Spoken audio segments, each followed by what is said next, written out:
think, Jordan, the way you lay this out, again, there are steps that most people would know, but there are processes not very many people know they should be doing before they get to the known processes. Because again, most would not know that someone's already been in their organization for a period of time unless they were or had a process of looking for that threat actor before a known event, right?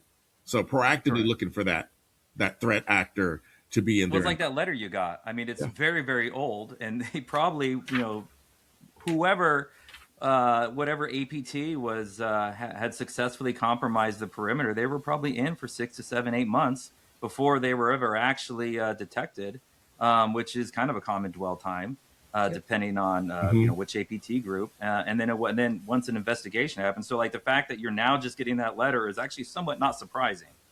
I mean, a year and 3 months after they found the event, I Yeah, received a letter, but right? but that speaks to again meeting the moment of and having partners like GuidePoint who can facilitate a partnership with Doppel is so important because again, the tip of the spear is only as strong as the weight behind it, and that's where like logistics and supply chain really come in handy. And again, going back to my military experience is that if you want to win the war, you need to first focus on the 3B logistics of winning a war, and that's bullets, beans, and band-aids.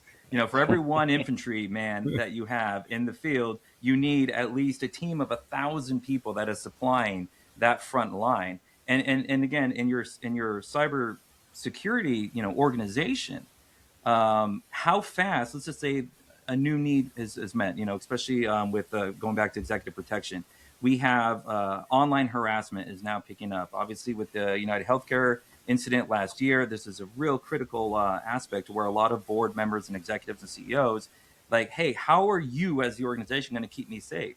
But if there is a break in your supply chain and Hmm. it takes you 9 months to onboard a new vendor or a new technology, then you failed to meet the moment and you're already behind the curve and you may have already been attacked and not realized it.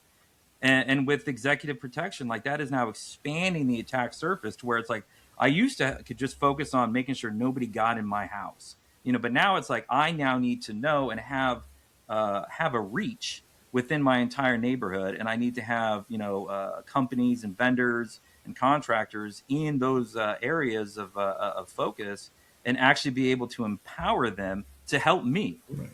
So supply chain and logistics are now like part of the threat model in cybersecurity. And you've Yeah, got, and I think on the Doppel side, we heavily rely on partners like GuidePoint. Like, mhm. shout out to GuidePoint. They got Partner of the Year for Doppel, but it's because they really understand somebody like Banner's business, and so they know when to bring us on, who to that we need to be speaking to, so that we can actually help solve this problem. So again, as an entire industry, we can help keep the world a little bit safer and keep patients, getting access to care.